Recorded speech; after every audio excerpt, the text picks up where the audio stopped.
বর আমাকে একদিন গল্প করছিল যে ও নাকি আগে খেয়েছে একটা পিঠে যেটা নাকি চাকু দিয়ে কেটে খাওয়া যেতে পারে।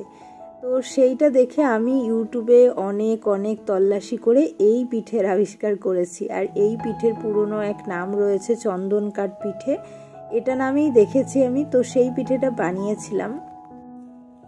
আজ হবে নিমতে তো লাস্ট টাইম, মানে এবছরের মতো শেষ নিমতে তো, মানে নিম বেগুন। আর হবে ইঁচড়। এখানে ইঁচড়টা অনেকদিন আগে নিয়ে আসা হয়েছে, শুকিয়ে গেছে পাতা। এখানে হবে ডাঁটা চচ্চড়ি আর হবে টক ডাল, মানে আম ডাল। তো আজকে সবার বাড়িতেই এরকম রেসিপি থাকবে আজকে, যেহেতু বছরের শেষ দিন।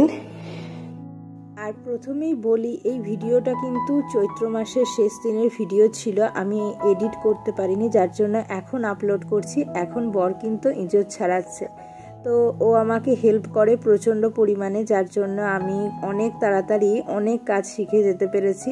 কারণ আমি এসব কিছুই জানতাম না, কোনো রান্না জানতাম না, মাছ কি কোনটা চিনতাম না, সবই আমার মোটামুটি ওর দেখে দেখেই মোটামুটি শেখা। হ্যাঁ, রান্নাটা ইউটিউব দেখে কিছু শেখা, মায়ের সাথে শুনে কিছু শেখা, এই যা। বিয়ের আগে তো কখনো রান্না করিনি। তো এখন আমার এই 3 বছরের অভিজ্ঞতাতে আমি রান্না করি আর কি। খুব খারাপ খেতে না হলেও মোটামুটি চলে যাবে এরকম আর কি। তো নিম বেগুন লাস্ট টাইম, যেহেতু এই লাস্ট দিনে নিম বেগুনে কিন্তু একটু ইঁচড় একটু ডাঁটা সব কিছুই কিন্তু দিয়ে থাকে বাড়িতে, দেখেছি। আর এখন নিম পাতাগুলোও ভেজে নিচ্ছি। আমার বর নিম পাতার তো পুরো পোকা, ভীষণ ভালোবাসে নিম পাতা খেতে, কিন্তু আসলে সেইভাবে খাওয়া হলো না, কারণ ওর ওই ভোটের ডিউটি করে ও বাড়িতে সেইভাবে থাকতেও পায়নি আর খেতেও পারেনি। আর এইসব করতে গেলে একটু সময় লাগে। একটা সময় আমার ফোনের ফ্রন্ট ক্যামেরা এত ভালো ছিল, মানে এত ভালো ভিডিও কোয়ালিটি ছিল, ফটো উঠতো এত ভালো। আর এখন দেখো মানে একদমই বাজে হয়ে গেছে। যাই হোক, মানে কি বলবো, হেজি চারিদিকটা কেমন যেন। তো এটা আমার ফোনের প্রবলেমের পর থেকেই শুরু হয়েছে। আর আমার ফোনটার কোনো সমস্যা নেই, মেন স্ক্রিনটার প্রবলেম হয়েছে। তো যার জন্য ব্যাটারি সবই ঠিকঠাক রয়েছে। আমার এখন নতুন ফোন নিতে আর ইচ্ছেও করছে না এই টাইমে, যেহেতু ফোনটা সবই ঠিক আছে। আর আমার ফোনের ক্যামেরাটা খুবই ভালো ছিল, বর বলছে নতুন ফোন নিয়ে নিতে, বাট আমার এটা ছাড়ার এখন ইচ্ছে নেই।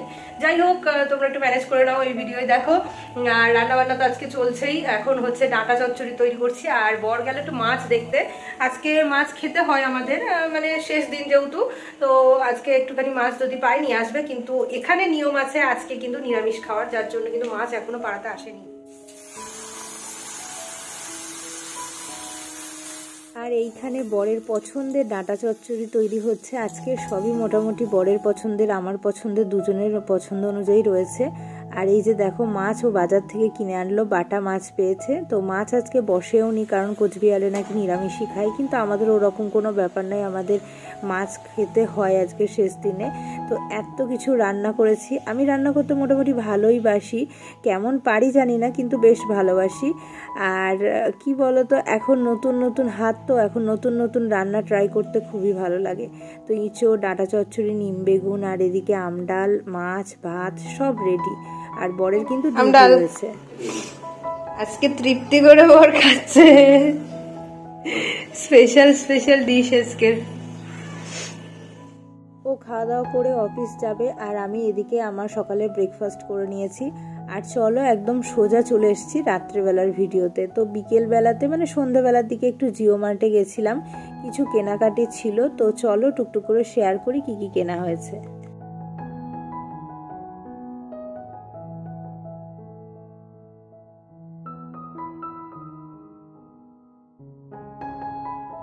ছোট ছোট 10-20 টাকার বিস্কিট হয় না, মমস ম্যাজিক, তারপরে অনেক রকমের বিস্কিট যেগুলো হয় সেগুলোই কিন্তু খুঁজছিলাম, কারণ আমাদের একটু কোথাও ঘুরতে যাওয়ার রয়েছে, তার জন্য নিয়ে যাব আর কি সাথে করে। আর এইদিকে হচ্ছে বিস্কিটও নিয়ে নিয়েছি, বড় একটা টপ।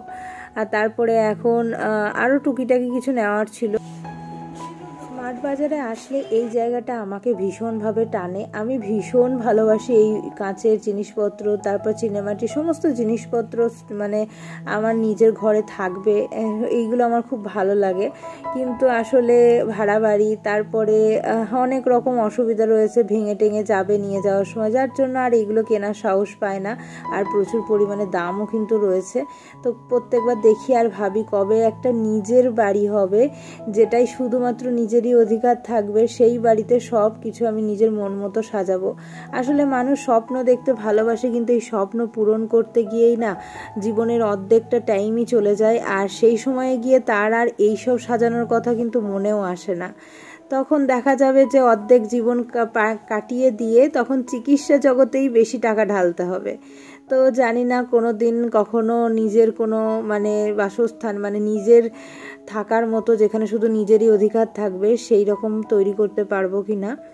যাই হোক, তো চলো এখন তো আপাতত বাজারটা করে নিই, পরে কি হবে পরে দেখা যাচ্ছে। এখানে কিছু ওয়ালনাট নেব, তো কোনটা নেব সেটাই বুঝতে পারছিলাম না, সেটা নেওয়া হলো। আর তারপরে এখানে কিছু সিঙ্গাপুরি কলা ছিল, কিন্তু কলার দাম কিন্তু প্রচণ্ড ছিল। এখানে 45 টাকা লেখা রয়েছে, মানে পুরো একটা ছড়া পার পিস হিসেবে 7-8 টাকা করে নিচ্ছে। তো যাই হোক, কলা ওখান থেকে আর নিয়ে নিই, পরে নেব।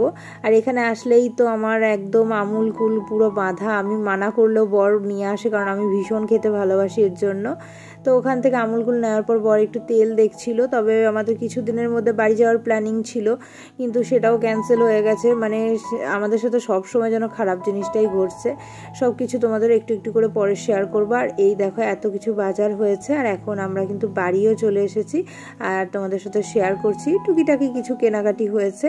আর চলো নেক্সট ভিডিওতে দেখা হচ্ছে, আজকের মতো এখানেই রাখছি।